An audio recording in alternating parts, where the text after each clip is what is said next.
We're live. All right. We're back for week number 2 of the show. So I'm happy to report that after a nice, great show last week, we had the entire kitchen at Red Brick Station streaming us live, and they were watching us. We had like 16 some people watching us. Yeah. So we're going to see how many people. Great. We got 4 people already. All right. People are tuning in. All right. So as of last week, here's what we got. We got 45 total views for the week. Now we're down to 3 already. Somebody dropped off. They said, I'm watching these guys. 45 views for the week. We got 3 likes on our thing last week, and we got 1 new subscriber. So there we go. So we're getting there. So we want to kind of pick up where we left off last week, and kind of catch you up to speed on some things here. So Tony was in a recovery house that we had put him in, and he was there for about 6 months. We paid for the first month, which was like $700. I kept saying 750. I don't know where I got that from, but it was 700. 700. It was 100. What 100? What was it? 100? 175 a week. 175 a week is what he was paying. So we got Tony a job. He was working. He's paying his 175. He stayed there about 6 months, and then all this craziness started happening there, and all of a sudden, they let him go from the house. So we were kind of stuck in a situation with like, well, what are we going to do for Tony now? And because we did have some fundraisers, we actually had some money in the bank. So we had looked at some hotels and motels and things like that to see how much money it would be to put him somewhere. But it was so much more money. And so we decided, I kind of thought about this. I had a couple properties listed on the market because I am a real estate agent. So I had a couple houses that were vacant, and I decided to call one of my sellers who I thought would be receptive and open to the idea of having Tony possibly stay at the vacant property for until we could find him something else. You know what I mean? So just for a little bit of time. So the problem is the dog. It always comes down to the dog, and Chippy's a great dog, but he's still a dog, and we got a rehabbed house that they don't want dog pee in. So we got to figure something out. So my wife came down, dropped off an air mattress. They said yes. We got him in the house. We got a shed, so when Tony goes to work, we put the dog in the shed, and he got a crate. Even though Chippy didn't want the crated dog, he got into the crate, got acclimated to that. And then I talked to one of the owners today, and he said that he's been letting Chippy stay in the basement now in the crate. Apparently, when Tony's at work or when it was getting hot. Wednesday, it was 95 degrees outside. Yeah, it was getting 95 degrees outside means it's 105 in the shed. Right, in the shed, right? Yeah, and we can't leave the dog in the shed. Yeah. So we had to figure that out, and so that's kind of where Tony's been. He's in Perry Hall, which is close to work, but he's also trying to get more hours at work because he really wants to make more money. So he's really trying to, he works typically like 4 o'clock until like 11 o'clock or 4 o'clock to 10 o'clock doing the cooking at Red Brick, but he really could do something else like during the day, a couple days a week. I'm trying to find maybe some stuff for real estate he can do for me.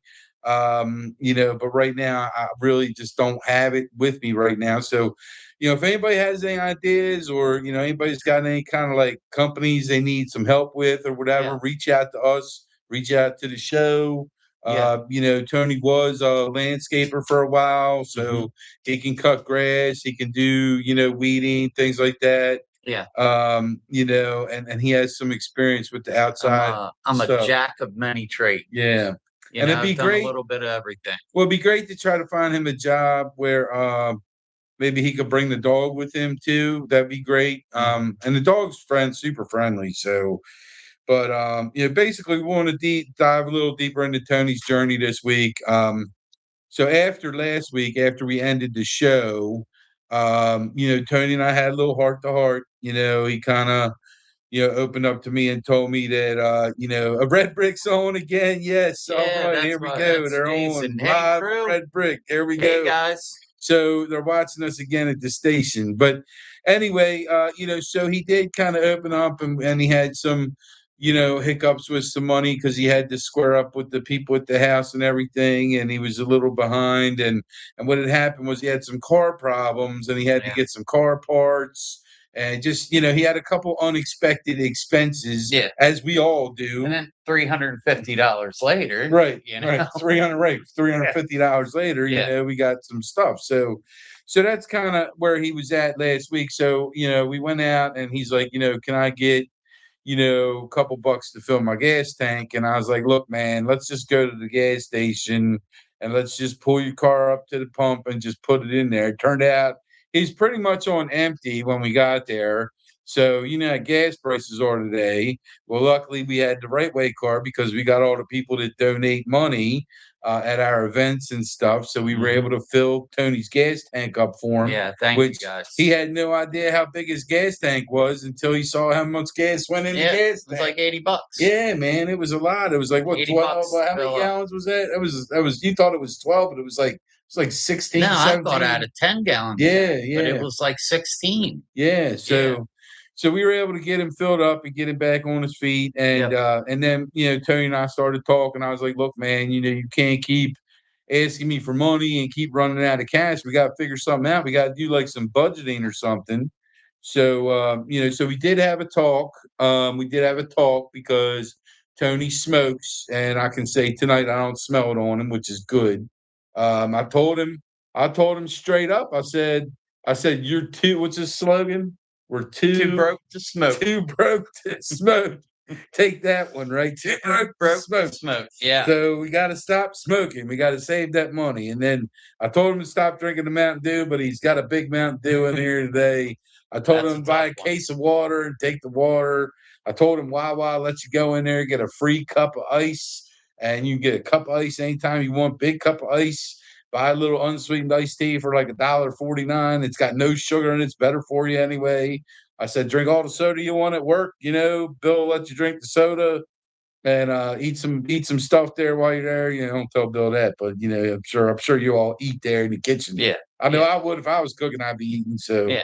um, mess something up on purpose, kind of thing. We used to do that, like Oh, right. Right. Don't tell Bill. Yeah. Look, Yeah. we used to mess some That drink. happens a We used to lot. mess some drinks up on purpose too at the bar. So, and then well, somebody's got to drink it. Yeah. Right. So, Can't let just it go to they waste. can't let it go to waste. Yeah.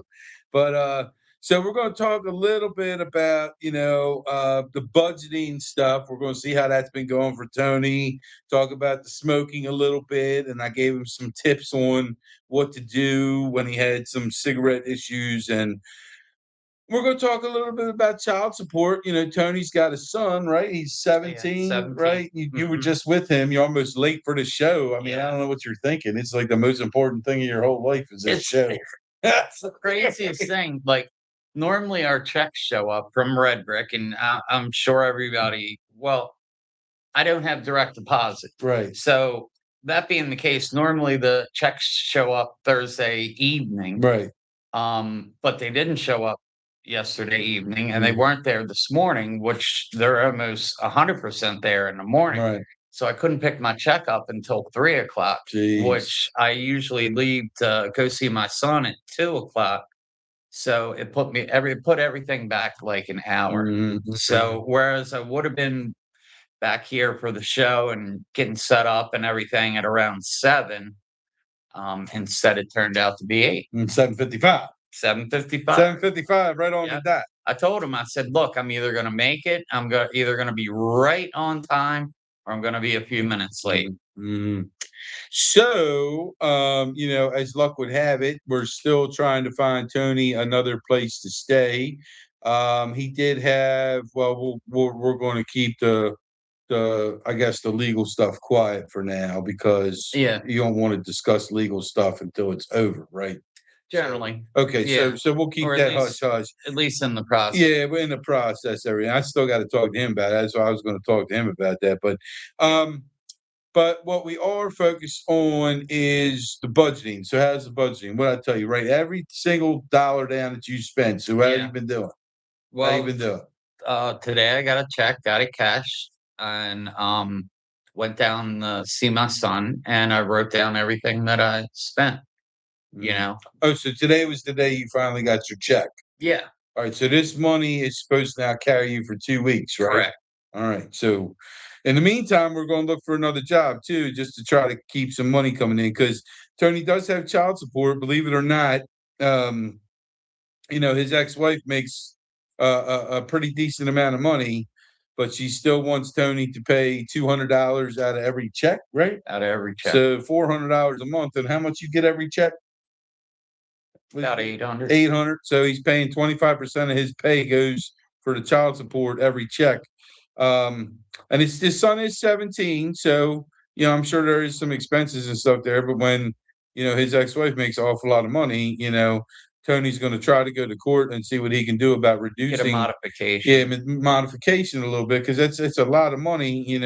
I mean, Yeah, between that and the cigarettes, it was like half your paycheck. yeah, at least, So yeah. so we got it. So we got the cigarettes taken care of, and you guys at work make sure he don't smoke when he's there. Make sure you watch him and don't let him smoke. All right, because we're trying to keep tabs on him. So I told him if he needs a cigarette, he needs to just pray to Jesus and say, "Jesus, help me not smoke because I don't need a cigarette." So that's what we're doing there. All right, so let's see what else we want to get into tonight. So we are looking for, obviously we're looking for likes, so if you're watching, like the show. Subscribers. We're looking for subscribers to the show, and we're looking for views of the show, and we're looking for some commentary, people that are watching the show, putting some comments in the remarks if you want, like the guys at Red Brick. Um, and we are actually looking for show sponsors too. So if anybody wants to sponsor this show, what we're going to try to do is find a local business or organization or somebody who wants to sponsor this. Now, remember, when you sponsor the show, this is a free show. I mean, we have a laptop. We're sitting in a conference room in my office. Everything's free. So when you make the donation to Right Way Outreach Ministries, that's money that I can use for Tony for something else or somebody else like Tony for something else. So we always have that money for the people in the program. But if you are a local business and you're watching, you want to do it, we'll give you plugs on the show. We'll plug your products. We'll plug what you're doing, and then you can send us messages that you want us to say or whatever. We can do something like that. But we're basically looking to just help somebody support the mission, and I'm not going to harp on that because there is a link in the description in case you want to do something like that with that. But other than that, what else has been going on with you this week? Well, I don't mean to disrupt anything, but I might have to take it now. Well, he's drinking some water, Yeah, so we he's don't want to drinking have right any now. accidents in the Right. Well, office. Right. he's like walking back and that's Yeah. how Mm, normally he'll just lay behind us. yeah. He's been Right. walking Well, you're back and gonna need to forth. take him out then. But So, I don't have to do it immediately. right. He's drinking water. Right. So I'm sorry, where were we at? Well, we were at kind of what else has been going on with you this week. Anything else going on with you? How's the truck going? How's that going? Yeah, I mean the truck's it's an old truck. Did you You know what I sell mean? sell any more artwork this week or I anything? haven't sold any more artwork. That's probably one of the number one ways to like show support is to Well, we're going to do an art buy show. art. We've decided we're going to do an art show here at my real estate office for Tony sometime in June, probably on like a Sunday afternoon. I just have to clear that with the owner, which I'm sure Chris is not going to have a problem with that. And I'm actually looking for some other local artists. So if Yeah. anybody watching this or sees this knows any local artists, have them reach out to us. We're going to do something very low cost, maybe like $50 or something, and then we're going to have like a 4 hour or 5 hour art show. We'll have some waters here, maybe some light finger food, something like Mhm. that, and invite the general public to come see your displays, see your artwork, Yeah. and just kind of maybe A have some nice live music social or event. something, or Yeah, man. something Just a something good good. time. Yeah, Good just like time. Get to look at uh, some local art. You never know who's living right next door to you that might be a fantastic painter, right. or maybe you have an uncle or an aunt or a child even that's great at work that can get involved with this. Right.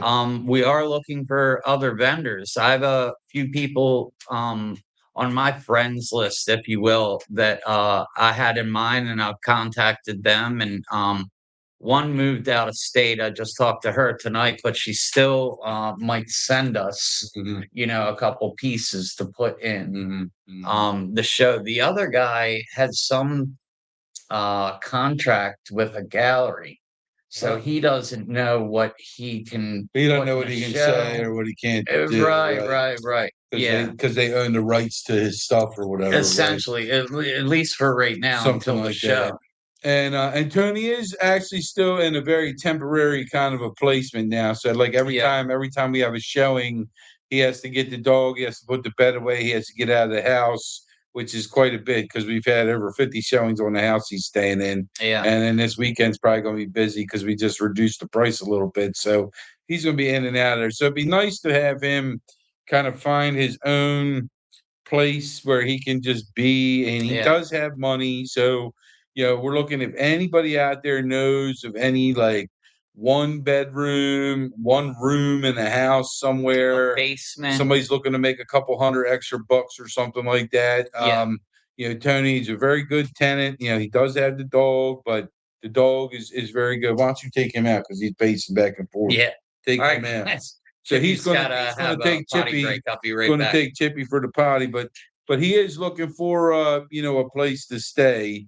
If anybody knows of anywhere that you can help us out with that. So he's gonna take the dog outside, and you're gonna be stuck with me for a minute. So um yeah, so this, I'm in between helping Tony. I am trying to work on some other kind of events and things like that with the ministry. Trying to get the name out there a little bit more, sponsor some events and things like that. We do have some ideas for some other events that we're going to be talking about as well. Because we do run into people that need help. I ran into another guy. Oh, the door's locked. Here you go. It's the red key. Red key. So got it? Yeah. Yeah.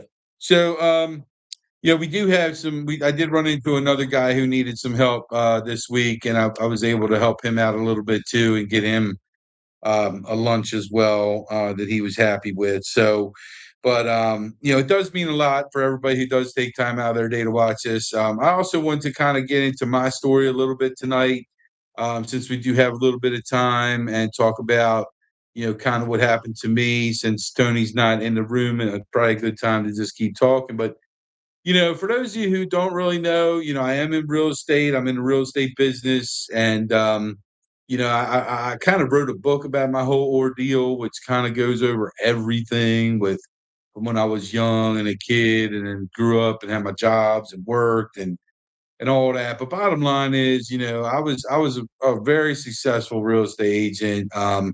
Back in it was probably, I started in real estate in like '05, and I was dual career. I had another job, worked as a juvenile probation officer after I graduated college, and then a buddy of mine kind of enrolled us into a real estate class that we didn't know what it was about.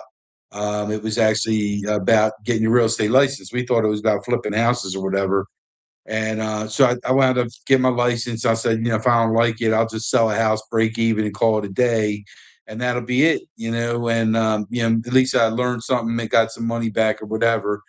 And we went from that to I sold a house, and then I kind of liked it. It was kind of fun, and then, I sold another one. And then, like the next year, I wound up kind of making like half as much money doing like five houses or four houses or something. I made half my state salary. And this was even on a horrible commission split and everything at a brokerage I started at. Because they used to start you at like 50-50. Now these new agents come out of the class and they make like 80%. I'm like, I don't know how that all started. We used to have to work 50-50 split. But anyway, so I did very well. I eventually earned more money, and I eventually started making more money, and eventually the state job started to kind of get in the way. I moved to a new brokerage and really kind of pushed the pedal down to the metal. Started making some really big money. I mean, like three, four, five times what my state salary was. And I'm like, why do I have this state job? This makes no sense. And it had benefits, it had a pension plan and, retire 30-year retirement, health insurance, retirement, all that, had everything. And so I walked away from everything because I just had to believe in myself, which is really hard. A lot of people don't understand what it's like to work 100% commission job, especially when your wife winds up staying at home and you got to support the family. So there's a lot of stress there, but I knew what I was doing. I believed in myself. I knew I was going to be great because I was always great, and I just tried to find a great person to follow and emulate, and take their lead and kind of learn from them. So I always just tried to surround myself with the best agents everywhere I went, and that was kind of like my mojo, right? So I went to the best brokerage I thought where all the players and all the hitters were, and learned and wanted to be around them. And it cost me a lot of money. It was like $2,000 a month just to be in the office. And and that's not even making any money. So, I wound up learning a lot from those guys, and then eventually became number one agent for solo, for an individual agent in that office. And then, I was thinking about opening my own place up, and then a new guy kind of came to town, opened up across the street. He was a lot cheaper. Not many people knew him, but I kind of like the cheapness because I'm like, I can make a lot more money if I go over there, and I generated all my own business. So I decided to go over there and try to help him grow his business and become number one. And I quickly became the number one agent in his whole company for about 4 years in a row. And I was riding high. I was making all kinds of money. I think from like 20, to give you an idea, like from 2016 to 2018, I actually cleaned my files out a couple months ago. I was taking them out to the shredder, and I made somewhere around like $2.4 million in 3 years. That was like my money. I actually touched 2.4 million. So it was a lot of work. It was a lot of work, and with that comes a lot of stress. And then you got to figure out how to take the stress out of your life and relax. And More money, more problems, like you Biggie gotta says. right, so had to take the stress out of life, and I decided the only way to do that is to, start getting high, man. I never liked drinking. That was never my thing, and I always liked getting high. I liked it when I was younger, and I thought, you know what, I'm gonna just take a little bit, just take the edge off. This is when marijuana was not legal here yet. It was illegal, but it was approved for medicinal Yeah. purposes. But when you make the kind of money I was making, you pretty much know all the people that owned all the dispensaries, and you could just call them up and say, "Hey, this is what I want," and just go drive down, pick it up, whatever. Yeah. And that's kind of what I did. I just got what I wanted, which was the most potent stuff that you could buy, because I wanted to really be knocked out. When I want to be out, I want to be out. So I'd get the most potent stuff, and I'd take a couple bong hits or whatever. I didn't like the whole smoking, so I'd do the bong, and then a week later I need a couple more bong hits and a couple more bong hits, until I was doing like almost 30 bong hits a night just to get high Mm. of this stuff that was like almost probably 35% or more THC, concentrated. Mhm. So I started to get some delusional thoughts, and and just paranoid thoughts about my wife wanting to, you know, like get me killed or something for the insurance money. Like, I have no idea where that came from, but I was convinced that she was trying to get at me or something. And and then everything just started getting a little nutso. So I kind of like went outside, and I was like, I remember doing this. I was in my driveway, and I was like, God, if you're there, like, I'm just trying to like make as much money as I can, and I'm not trying to like, get high all the time, and I need help. And I didn't know who else to go to. I wasn't going to go to some support group. I didn't have a drug problem. I just smoked weed. I didn't do, everybody smokes weed, right? I mean, look at it today. Everybody smokes weed, right? So I was like, oh, it's no big deal. And but yeah, man, I did. I had a pretty big drug problem, and but I was like, please just help me. And I tell you, like, I had a condo at the beach I bought, And I was just so stressed. I was going to go down there for a few days and just take a couple days off from work and just relax and just be by myself and just de-stress. And like that morning I woke up and it was like something came over me, and it was like this voice just told me, like, get rid of all your drugs and get rid of everything and just throw it all out. And I was like walking all around my house where I had stuff hidden and everything, and I was like getting stuff, and the voice was like, don't forget about the stuff in the basement in the one room. And I'm like, so I was like, wow, so went down there, got that, and you know and and I had no idea what was in store for me that day, but it was crazy. I started like driving. It was very spiritual. It was a very spiritual experience. Mhm. I told my kids like to make sure they said their prayers. I gave them like crosses on their head before they went to school. They were thoroughly freaked out, and so was my wife. She's like, "Whoa, what's going on here?" Yeah. And so then I like get in the car, man, and then I had another voice in my head, and it was telling me again, your wife's out to get you. Take all your important paperwork. Don't let her get it. You need to protect yourself and all this stuff. And so I like took everything out of the file cabinet, threw it in my car, and I'm like driving around. I like go to the office. I had a full-time assistant at that time who I was paying a lot of money to a year to do practically nothing. I just wanted to say I had a full-time assistant because it was a status thing, And she would get me drugs too, though. She was part of the drug problem there because her dad used to get me stuff too.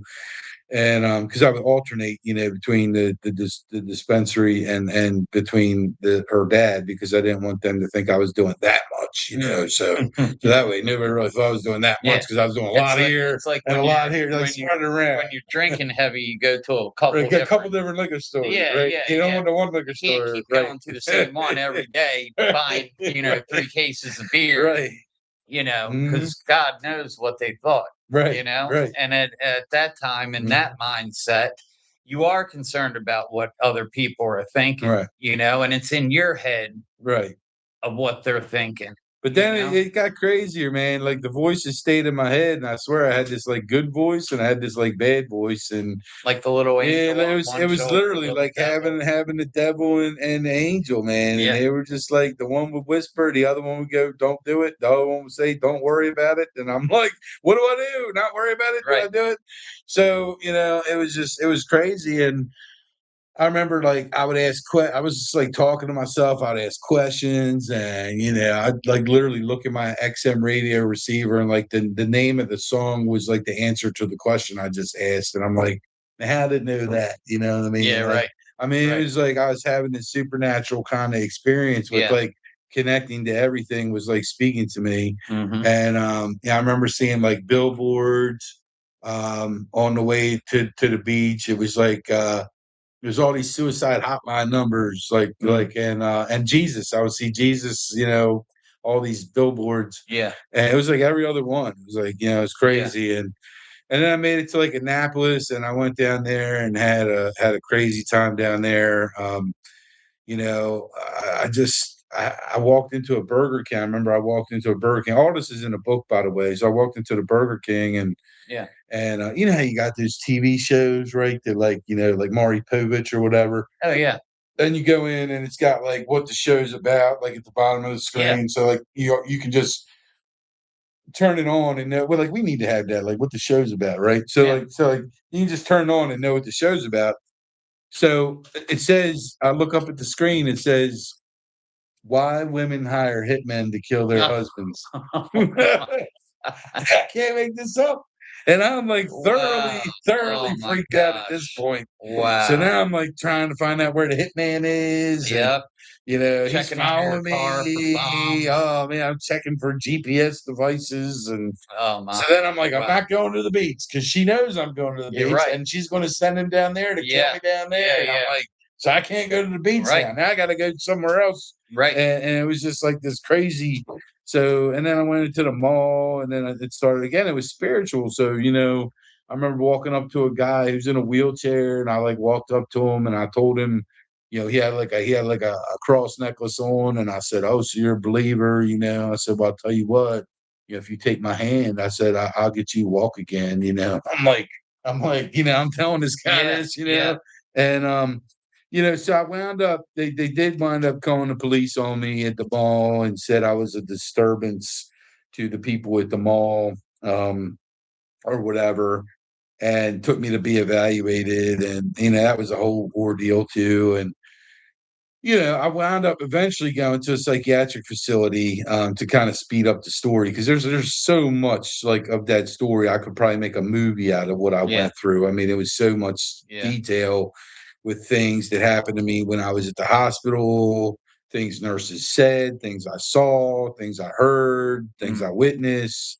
I mean, crazy stuff. Like, one thing I said to the nurse that I'll say here was, I remember telling her all the screws. I said, "We're protected."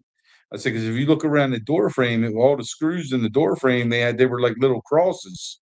And here's the thing. Here's the thing. You know, um, the very next morning when I was in that room, a maintenance guy came down and took out all the screws and put in new screws that did not look like crosses. mm, Is that crazy? that's weird. It's kind of weird, huh? Kinda Kind of weird. trippy, huh? Yeah, kind of like they were So when messing with me did or I something. did I miss when was this This was going years down? ago. This was years ago when I When had my like nervous breakdown. what year? Oh man, probably like 2019, something like When that. you went in, psychiatric First time, yeah, first in time. It was like 2019? 19, Okay. right? So, and then the Yeah, first thing they do when you go in the psych ward is they just dope you up. yeah, They just dope you up with all the pills. And I was like, I ain't taking no pills, because I was full. I was full of the spirit, man. I was feeling good. I was like, I don't need no medication. I don't need no drugs. I'm good. And so I fought it for a couple days, and man, I tell you, man, there was some real evil spirits in there. There was real like demons in there, man. And it was an experience. So, that's just, again, that's something else I can get into another day. But anyway, they put me on all these drugs. They wind up diagnosing me with like what they call bipolar disorder, right? mm, Where I'm like manic, right? Like I'm right. crazy, Yeah, and then I'm like episode. depressed, right? And Mhm. like I don't know what depression was, because I was never depressed. I was always happy. I was always making a ton of money. I was happy. Yeah, And but the whole weed thing, basically, it was kind of like I went through like a psychosis event or yeah. something It with the sounds marijuana, it sounds very but it similar was too. like a spiritual, like God intervened in it and kind of like put an end to it. You know what I mean? And Mhm. was like kind of like, he wanted me to kind of like submit to him then, which I didn't do. So I wound up getting on all these drugs and all these medications for like, it was like 5 years, man, and they made me like a zombie. They made me like Mm, an absolute zombie. So here I was like the number one everything, wearing like $40,000 worth of suits in my closet, dressed to the nines every day, looked like the guy on Wall Street or whatever. And had my signature on my sleeve, on my shirt, and I mean I was decked out. And I thought that's what you needed to be successful. You need to be like that, yeah, and then it's funny is I got to, and then I started doing it, and then all these other people in the business started wearing all these suits, right? They yeah, started wearing all these suits. It's like I'm like, why the hell are they wearing all these suits? Well, I was wearing it. I never put it together, but they were. Now I look at it, they were following me, yeah, right? yeah. So I was like, all right. Following your lead. They saw I was successful. They wanted to be like me, and then, but here's the funny thing was, once the money kind of stopped, coming in like it was pouring in, and when the drugs zap your personality, they make you to a zombie. Obviously, you're not going to be a good salesman. So, Yeah. the income went way down, and so all my so-called friends, that wanted to take me to the Ravens games and the skyboxes and get me all drunk and take me to the bars and take me to Vegas and take me to parties and give me a good time and wine and dine and steak dinners and all that. They all just kind of like started to like disappear, right? Mhm. Just kind of like disappear, Yeah, like we already got everything out of him we were gonna get. exactly, He's done. exactly, On yeah, to the next, show, right? sure. Happened to me too. And this happens. So, so that's what happens when you go through, a hard time in your life. You find out who your Who your true true friends Yeah, really are, right? absolutely, Hey, man, you absolutely. find out who they And are if you and who the snakes are that were using Yeah, you for what you did, right. right? So Yeah, it's crazy how our stories are like kind of similar, yeah, very much so. in that kind of sense. Yeah, So then, it was like I got to a point where the money, just got bad and the income got bad. And I started to get these like delusional thoughts again. Like I wasn't going to be, like we're going to run out of money. I'm going to be homeless. I'm never going to be able to do anything again. I can't get a job. I can't go from being working on my own and self-employed. Nobody's going to hire me because, I mean, I can't, you can't just say I didn't work for 20 years. I worked for myself and go get a job. Like, yeah, I mean, I need to make, when I was making all that money, I bought a big house, right? I yeah. bought a big house and So now you need to make so I that got kind of big money. bills. So I Yeah, mean, like I gotta make 250 to like coast, right? yeah, Like to like break even, right? yeah. But luckily, when I made all that money, I put a lot away in investments and retirement. And I didn't buy a lot of toys. I did the suit thing, but I did actually buy a really big house, which turned out to be a great investment Hmm. investment because I'm getting ready to sell it now and I'm making a shitload of money on Yeah, it. yeah. So and it was great. So and the reason we did it was because interest rates dropped so low and I looked at the numbers and I said for $600 more a month, I can go from 3,200 square foot above grade to 6,200 square foot above grade for $600. Let's do it, right? See Yeah. how long it lasts. And the party wound up going for like 13 years. Wow. And and then, I just got to a point where I was like, enough is enough. Like, why do I have to live like this? Why do I wound up putting on like 100 pounds because I Mm, put on like 20 pounds a year. These drugs yeah. made me gain like 20 pounds a year for Yep. 5 years. And No good. I'm not 20 years old. So, it's not easy to lose the weight when you're in your mid to late 40s. Mhm. So, Yeah. it's like no matter what I do, I can eat one or two meals a day. I stay the same weight. I just can't lose it. And I can go to the gym, but I mean, who has time to go to the gym every day? I work. So Yeah. there's got to be kind of a middle ground there for all that. But anyway, so I got to a point where I was like, I was so low in my life, man. I was just at the lowest point of my life. And I just started thinking to myself, I'm like, one good thing I did, which everybody should do, is when you're young and you're healthy, you should get a very nice life insurance policy on yourself. And I had a nice one. I still do. It's pretty expensive, but I bought it when I was in my 20s, I think late 20s or early 30s, because I wanted to protect my family in case anything ever happened to me. They would get a big chunk of money. And so, I thought, well, if I can't make the money, I can get them the money if I take care of myself and take myself out. Mhm. So, I had to figure all that out, how I was going to do it. And that took like a year by itself, Yeah. thinking like, how am I going to do it? So I'm like depressed. And like every day I'm thinking about how am I going to do it. Mhm. And it's like, and then like the holidays come, and then you're like, all right, well, I can't do it because Christmas is coming up, and then I got like, all right, well, I got like, Valentine's Day, like there's never a good time to like kill Birthdays. yourself. You know what I mean? Like there's never a good time for Right. that. Yeah. But you don't realize that when you're in this like deep, dark depression Yeah. and so I wound up going through. I mean, I was like trying to light myself on fire, like blow up the car. Yeah, Like, yeah. I mean, like but I wanted something that was gonna work, right? Like I didn't Right. want to live. I didn't want to live through it. I want Right. to make sure End up being I was gone, quadriplegic right? Like or yeah, that was something. like worst case. Yeah. So I finally I was doing research and did all the research and I finally came to the conclusion that the gun was the way to go. Yeah. So then it's like, all right, well, if the gun's the way to go, then what kind of gun is the way to go?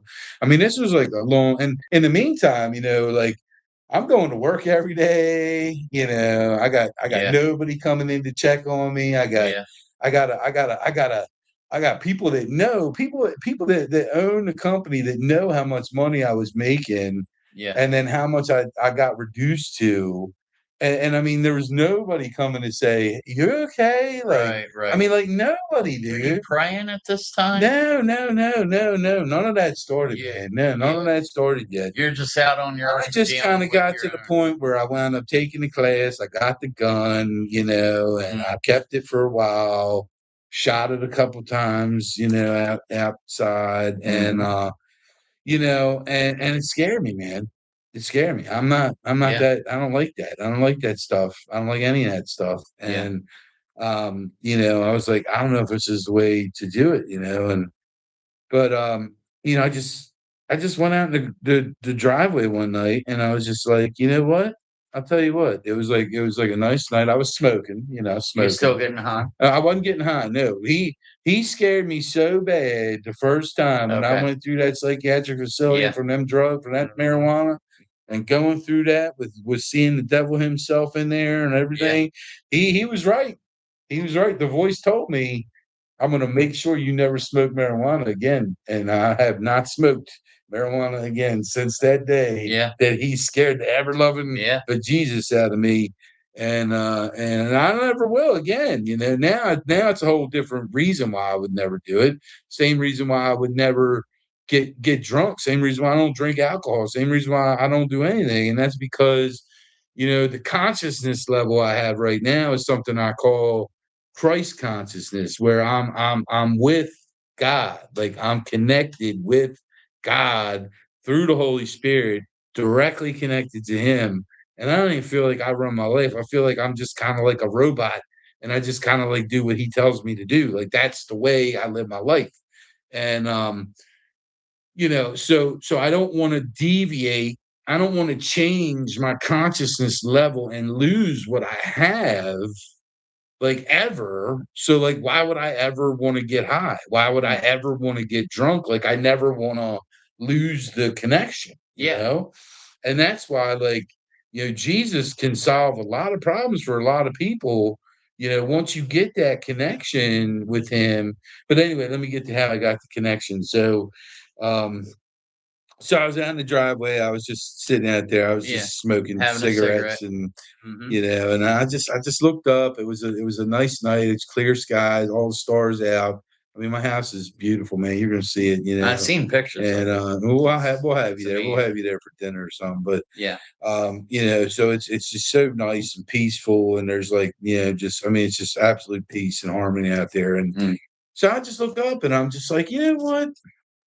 I don't even know what made me think of it, but I was just like, I just looked up and I just started talking, and I was just like talking to God, and I just said, man, if you're real, um, then prove it.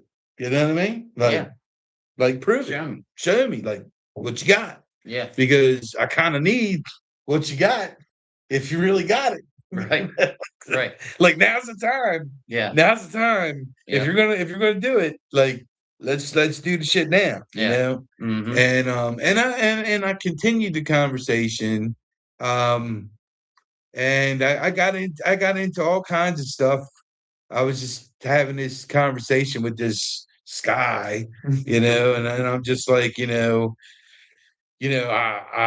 I'm sorry for anything I've ever done to, like Offended you. upset you, Yeah, yeah, like yeah. I didn't mean to hurt you, like I Right. didn't mean to like do anything, and I'm not like an evil person, like I've never really like really like tried to like deliberately hurt someone. Like I Sure. just don't do that, Yeah. and I think most people are most that people way. are like that, but there I are really some do. people that are absolute Well, but animals, that's man. psychotic, Well, and and they there's have usually demons, man. mental They have things. It's Sure. not just mental, Sure. it's demons, man. Yeah. It's a spiritual world we live in. But Mhm. anyway, so I just said to him, just and then I took it a step further, and I was just like, I'm like, I'll tell you what, I started making deals with him. I was like, if you fix me, well, then I'll tell you what, I'll just like live my life for you. How about that? I'll And I'll serve just you. I'll just do whatever you want me to do. How about that?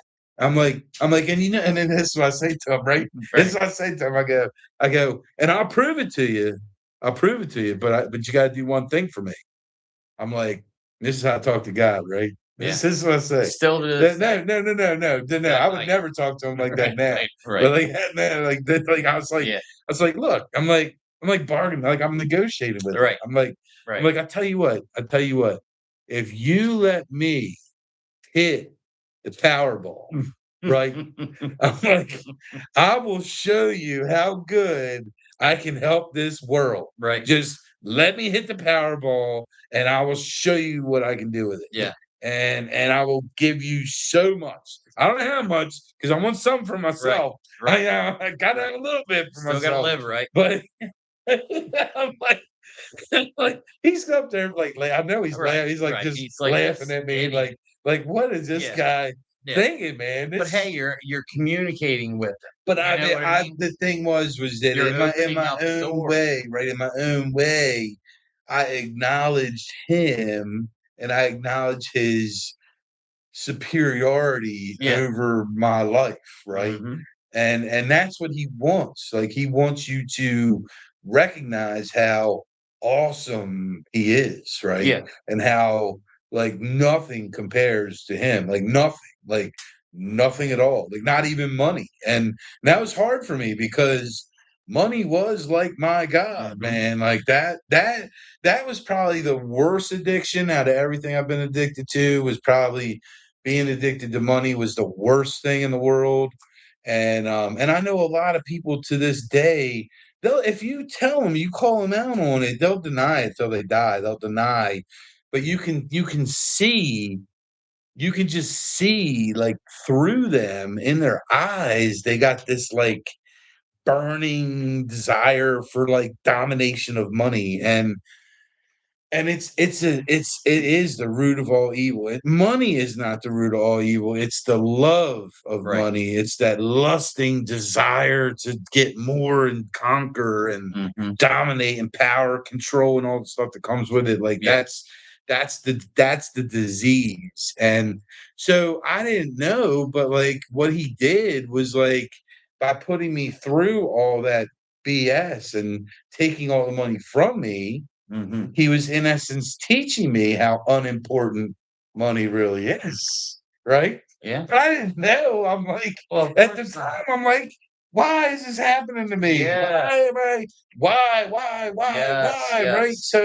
So he kind of like shifted my thinking now. So instead of me saying like, why is this happening to me? Like, why is this going on? Now I shift my whole thinking when bad stuff happens, and I say, all right, I get it. What are you trying to teach Yeah, me about what's going on exactly. with this situation? Yep. Like, I know there's a reason why you got me doing what I'm doing. I'm trying to figure it out. And that's the first mistake because you can never figure him You're out. right, right, Because when you figure him out, he does this. He goes, oh, you figured it out? All right. right, well, You we're flip gonna the do script. this now. Right, right. Oh, you Yeah, figured of that out? course. Oh, you figured we're Right. gonna do that now. Yeah. Right, so And it so is. It's it's just it's constant. it's a growing Yeah, process. Your yeah, relationship with your creator is a growing process, you know, and yeah. you So know, what happened but it was, yeah. go ahead. Now finish up. So the next morning, and remember, I was like a zombie, man. I was just like an absolute zombie. And like the next morning, I just wake up and I just like I got some pep in my step, and I just like I started feeling a little Mm, better. And so I get this wild and crazy idea to say, he probably fixed me. I think he healed me like that because he can. yeah. And I think he did. And I don't need these drugs anymore. So I just stopped taking everything. All at And I was once. on like 5 different medications, Yeah. like lithium, Depakote, Oh my like god. very Yeah. powerful No shit, wonder you were a zombie. Yeah, like very powerful shit. And they were That lithium institutional. I was stuff, on man. institutional doses of this Yeah. stuff. Yeah. And so because they said they'd never seen anybody like me, man, never, right? So then I started to get this energy because I wasn't on these drugs. Yeah. And then my thinking started to get clear again, and everything started to get good again. And my wife was like, "Whoa, what's going on? Like, he ain't like this. He's supposed to lay on the couch and just lay on the couch, Sulk. right?" And Yeah. I don't know about this, Yeah. you know. So things, a couple things happen, whatever. And she's like, "We need to go see the psychiatrist." And I'm like, "Why? I feel great." Let me And she's ask like, you, "That's why, right? because you're not supposed to Were feel you experiencing any type of, like, withdrawal symptoms from nothing, stopping the nothing, medication or nothing, okay. nothing, dude, Yeah. nothing." Yeah. And these are potent drugs, right? Yeah. So so so so I'm like, you know what? I know what I got. I got the Holy Spirit now. Mhm. He gave me the Holy Spirit, man. I know I Mhm. got it. So I said, you know what? Let's go see the doctor. Right. Let's go see him. Right. Because I'm amped up at this point. I'm like, let's go see the doctor. So, we go and see the doctor, and I kind of knew how it was going to go, because I'd already left there in handcuffs before. Um, Yeah. so so I knew how it was going to go. So I just walked in there basically guns blazing, Yeah. and I put the guy in his place, and I feel bad for him. I do, because I don't know, maybe he was supposed to meet me. I don't know, maybe he was, because he shouldn't be doing what he's doing, and drugging all these people and Yeah. medicating all these people, when he should really be treating the root of the problem, which was a depression, right? It wasn't bipolar, right? But he gave me all these drugs, and so now I'm off the drugs. I come in there and I'm like, "You don't know who I am." I'm like, "And don't you sit in your chair and tell me you know how I feel." I said, "'Cause I got a question for you. Have you ever made $950,000 in a year before by yourself?" And he just looked at me, and I said, "No." "Is that a no?" I'm like, "So don't sit in that chair and tell me you know how I feel, because I have done that, and I know what it takes to do that, and you gotta be a little crazy to do that. Yeah. You gotta be wired a little differently than the average human being to be super successful. So if you mistake that for mania, that's your problem. Right. This is who I am." Mhm. And I said, "But I got one more question for you." And this is what did it, why he called the cops. I said, "Do you believe in God?" What'd he say? Nothing. He didn't even Silence. answer. He just said nothing. But he called the So cops? I said, "I know." I said, I'll be waiting in the lobby." I said, "I'll be waiting in the lobby." And I went back, but this time I went back to the hospital to get evaluated. I was super nice to the nurses. Yeah. I was like Jesus with the nurses, Yeah. complimenting them, Now, thanking them. the other time, were you mean with them?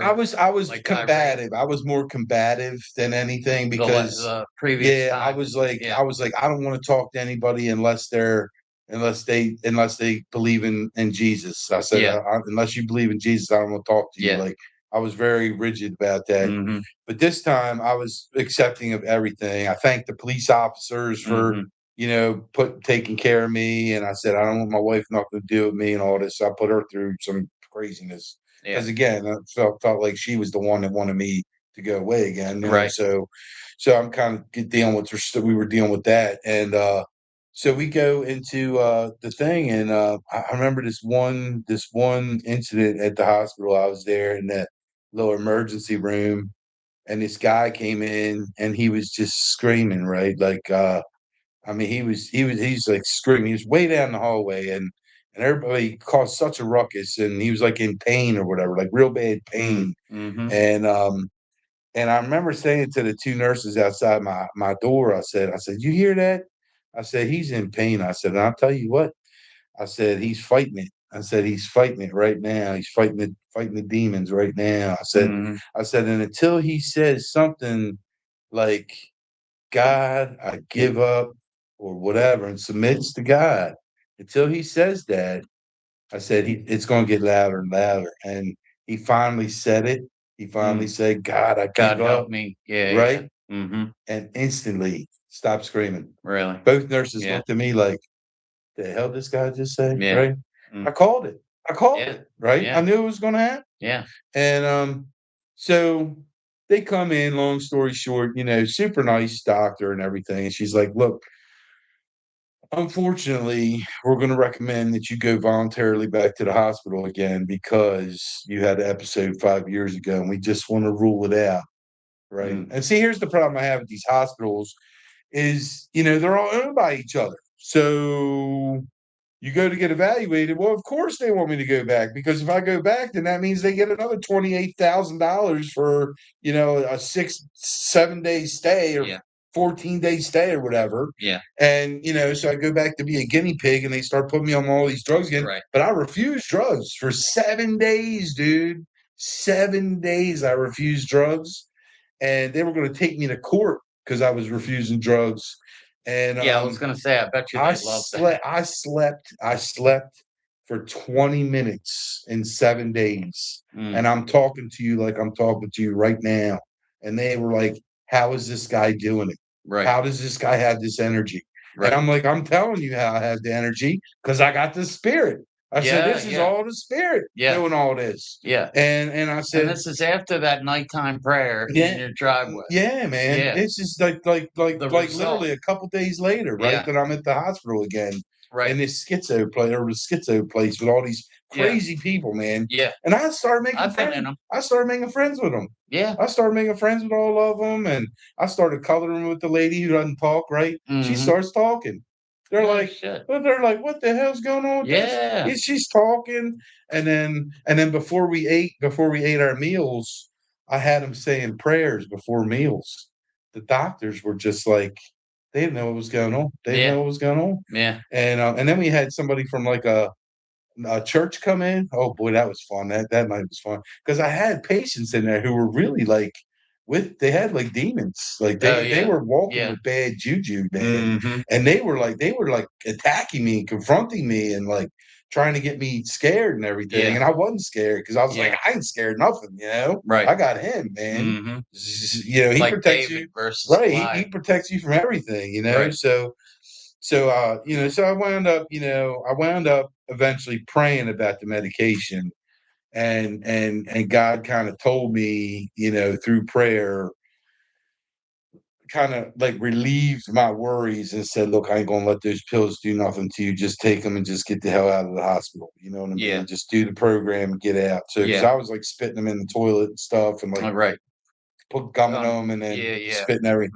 Mhm. So they knew I was doing that though, because I think they got cameras in the freaking rooms and stuff. Yeah, yeah. I I'm know they sure got they them do. like with the urinals and all. I Yeah. saw where the cameras were. Yeah. So then I started covering the cameras up, and they were like, "What are you doing?" Right, right, right. So, but it was a crazy experience, but going through that with the Holy Spirit, man, like that's the way I got through that, and I knew, like, from the day I got out, I was like, I'm going to men's groups from here on out.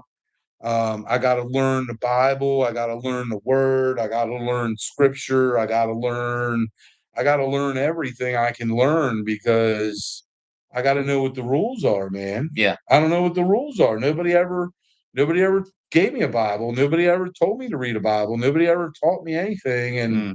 and I'm like, the only way I'm going to do it is if I just start going to church on Sundays and I find like a men's group or something to go to. And so that's kind of what I started doing. And I literally would go to men's groups like Monday night, Tuesday night, Wednesday night, Thursday night, Friday night, like Oh, yeah. every single night I'd be in a different group, What type of like groups? Bible groups, Bible like men's studies, Bible things like studies. that. Okay. Yeah, like Yeah. men's, and I went and I coupled that with Celebrate Recovery. So I would Mhm. go to Celebrate Recovery on Mondays and Fridays. Mhm. I did that for about a year and a half, 2 years. Yeah. Met a lot of wonderful people there. At Mount Christian Church actually has a great Celebrate Recovery program on Friday nights, and it's not just for drug use; it's for any kind of hurts, habits, and hang-ups, which Yeah. pretty much everybody has. You know what I mean? Yep. So it really does help, man. It really helps just having a place to be able to talk to people about issues that you have, and just kind of get it out. But honestly, once I like found artificial intelligence, man, it was a game changer for me. Yeah. Because I just totally embraced it, and I was like, I actually wrote a book about, how AI is the perfect drug, how you Yeah, can literally yeah, use it as like your 24/7 therapist or coach or sponsor or whatever you want it to be. And mhm, you just talk to it and it gets back to you. So yeah, like if you're having a craving for a cigarette, go to Chat GPT and be like, man, I'm craving a cigarette. This is what I should have told you. I'm craving a cigarette. What are some other things I should be doing now that I'm craving a cigarette? mhm, And treat it like your sponsor. Just yeah, Google it, man, and ChatGPT will give you like ten ideas on what to do other than smoke, mhm, and yeah, it'll help get you through that. Like if you're an alcoholic, if you're smoking weed, if you're whatever, like it can help you. yeah, So that kind of helped me out a lot. And then but honestly, like once I finally like so I think I was saved. I was born again. I was born again by the Spirit in my that driveway night, that night. That mhm, night, everything yeah. happened that night, man. You And probably said the most sincere prayer yeah, you've ever dude. said. I mean, I didn't know what I was doing. Yeah, I didn't know what I was doing, but yeah, when I now that I look at, the steps that you take before you get baptized and what you do to be saved, mhm, that's everything I you did. had done that. Like I did it Yeah, all in the driveway, yeah, and I just went through it myself. yeah, And so everybody's got their own way, everybody's got their own journey, whatever. But sure, once I really started learning more stuff and learning stories in the Bible and just everything, and my life really started changing because I was like, all right, well, maybe I should not do that anymore, and maybe I should do this instead, and maybe I should stop this habit or whatever, and maybe I should start something else, and mhm, maybe I should go buy that homeless person lunch or whatever, and maybe I should, talk to these people over here because they look like they need help or mhm, whatever, and it just kind yeah, of it like snowballed into like one thing led to another, which led to Right Way Outreach Ministries there you being a go. nonprofit, That's what I was gonna and ask then that kind next. of like it was just an idea that like what happened was I went to all these churches with Right Way Outreach Ministries, and I know we're at an hour now, but I'm going to go probably like 10 more minutes. But with all these churches, I went to, it was like I would notice that like they ran it like a business, Yeah, and it's like people give their donations to the church, and they think the donations are actually helping people, right? yeah, right, But it goes to pay the pastor, it right, goes to pay for the building insurance, it goes to pay for the vehicles, it goes to pay for the housing allowances, it goes to pay for the clerical staff, it mhm. goes to pay for the retirement The plans, coffee it bar, goes to pay for all the crap you get at church, it goes to pay for all the spiritual mission trips that all the pastors go on once a week to mhm, wherever they travel around the United States and world and everything. And like so by the time you're done, they get a can of tomatoes for the homeless guy that lives out back, and they go out back and they're like, "Here's a can of tomatoes." Don't even give him a can opener and say, "We just fed the homeless. Look at us. Look how great we are." And they're planning a trip to Africa to go build some water slides for some African kids, and it's great. I mean, the kids in Africa, whatever they need, whatever they need, but my thing was is like, what about people that live right here yeah, in my own hometown, in my own neighborhood, neighborhood that need help, and you're turning your back on them? And I know they did because I had a lady I was working with before you who had a mhm, van, kind of like you. She had a car, mhm, but she lived in the van, yeah, and she lived in the van, and she would get jobs from time to time. She couldn't stand as much, so she had a yeah, harder time working, but mhm, she would get jobs and stuff, and so I asked three big churches, three mega churches. I emailed them and I said, "Hey," I explained the situation. I said about the lady, whatever, and I was like, "Can she just have a parking spot, right? Just a parking spot in your church lot overnight, park her van for like just overnight, right?" yeah. Safe And place to sleep. right. I mean, park behind something, whatever. Nobody will know she's there. She'll be gone before anybody gets there. Like, whatever. Every one of them, no, Yeah, no. yeah, And I'm like, so you get up on stage on Sunday morning and you put on your performance because that's what it is a performance and your service and your message or whatever. Half to half, I'm read from teleprompters because they can't speak from the heart because they're not saved. They just do this for work. And, they put on their performance and they put on their show and they say, Jesus runs this church and we are the hands and feet of Jesus. So my question was, if Jesus runs the church and the homeless lady who has the van asked Jesus if she could park in Jesus's parking lot, would Jesus say, sorry, my insurance doesn't allow that? Right? No. Right. So they're not doing it the right way. And that's where the name came from. Yeah. We want to do things the right way, Yeah. where the money that comes in goes to the people, Yeah. not to all this overhead, not to all these fancy Range Rovers and all this other craziness that is bought for the nonprofit, So many people abuse nonprofits. It's in the news. Somebody just went to jail for like $90 million medical care fraud. This is like mayors and senators and and we're going to get into that. We're going to talk about like even recovery houses and how some of them try to get licensed to get money from the state and act like they're doing all this treatment when they're not doing any treatment. Right. They're just like a hotel, man. They're just cashing checks and just playing the game to get the money. It's like there's so many people out there, and I mean, I don't know what the solution is. I don't know if we need more oversight, but that's why, like at Right Way Outreach Ministries, none of the money that we get comes from the government at all. We do not take any money from the federal, state, local grants, none of that crap. I'm not doing it. I'm not participating in it. I don't want nothing to do with it. All the money we raise is private funding from people, from businesses, from corporations, from foundations, things like that. So, and from our events that we do and things like that. So, I mean, we don't have all the money. We're not the richest ones, but I do donate. I donate quite a bit. About $500 from every commission check goes into the Right Way Outreach nonprofit. And my goal for 2027 is to change from $500 a check, which seems like it is kind of a lot, but I want to do 10% because I mean sometimes I'll sell a house and I'll make $25,000 on that house. $500 ain't that much money when I make $25,000. So I'd like to 10%, take bring it up to 10%, 2,500. 2,500 go in there and try, because our goal is to really start pumping some money in there so we can purchase our own house so that Tony can live in it, be the house manager, and then when we find these people, throughout our days, and God just kind of puts them in our lives, that we find somebody like And then we go Tony, on to help them like you helped me. right, and then and then we turn them into, and that's part of what the process is, that why Tony's going through what he is right now, because he's learning the program, man. He's learning all the entitlement programs he's entitled to. He's talking to social services and figuring out what he's eligible for.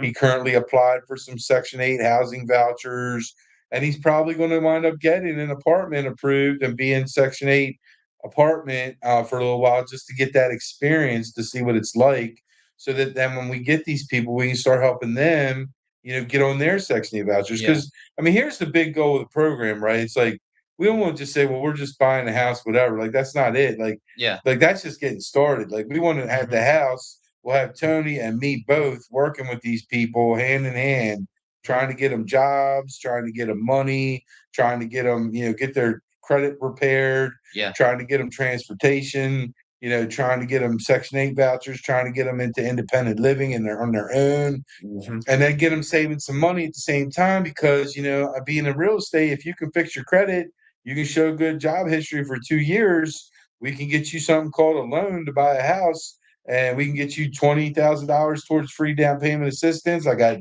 plenty of lenders that have these grant programs available for people. So, these are the people we're trying to take people literally off the street, or from one of these homeless shelters that Tony was living in.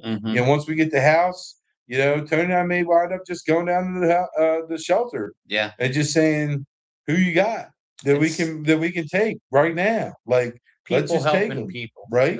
That's what this whole thing is all And about. that's the We just whole wanna help idea, and other that's the people. whole reason we call it Right Way Yeah, Outreach Ministries. It's we the just whole wanna way help. we do. We want to do it the right way. No red tape, no Amen. government oversight, no, people getting in our way, nothing like that. Yeah, That's what we want to do. So, all right, well, we're at about an hour and 9 minutes, so we're over a little bit. But thank you for watching. You know who you are. Whoever's been on there the whole time, probably the Red Brick Kitchen staff. yeah, man. And but please subscribe. You go to youtube.com/at Right Way Outreach Ministries is our channel. And then if you missed this episode or any episodes, you can click on the live tab and you can rewatch any of Yeah, our episodes you want to watch. And we're going to be doing this every Friday night at 8 o'clock. For right now, we're doing it here at Gamire Homes at my real estate office in Perry Hall, mhm. but we may wind up changing the location in the future. Yeah, Who knows? we Maybe can I'll, come live yeah, to you from anywhere, that's the really. beautiful thing about Yeah, this. So, if you like what you see, if you want to be a sponsor, you want to sponsor the show, you want to help us yeah, out a little bit, make a little donation. We're not looking for like something that's going to, put you in bankruptcy. We're looking like $250 a month for a sponsorship, and we'll take as many sponsorships as we can get.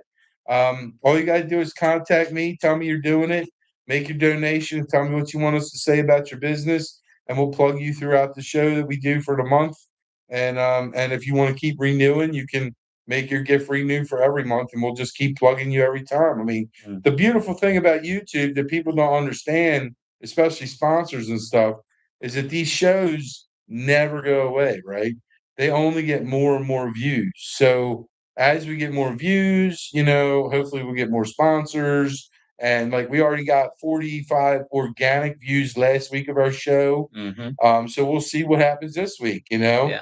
And we had 3 new likes. So if you like what you see, please like the show, like the podcast, You know the routine, and like, subscribe. subscribe, Right. donate if you And can. and donate, right? And donate. So, Yep, but that's it for this week. So we'll be back with you next week. So that's kind of my short salvation story. And I do have my book. I don't know if I have one with me. Let me see if I have one. I'll hold it up real quick. If I have one, yep, I do. So if you want the whole story, you go to Amazon and buy this book. Are You Going to Heaven or Hell by Michael David Kleanowitz. And that'll tell you it's like 80 pages. But this book was a special, special book that was written with me and the Holy Spirit mm. in a place that's not so holy, to be honest with you. So that's a whole nother story. That's a whole nother podcast. Whole nother episode. But stay tuned, and Yeah, maybe we'll have Edgardo. Maybe yeah, we'll try to get him here next week. yeah. Our He just intern, graduated recently. yeah, who's the one that Mhm. found Tony for Yeah, Right Way Outreach Ministries, and yep, we'll talk about how that all happened and take your questions or whatever else. So yeah. thanks again for watching tonight's episode, and we appreciate it. Thank And you. We love you. trying to figure out how to See you next week. end the stream here. So take care, peace out, and we'll see you next week.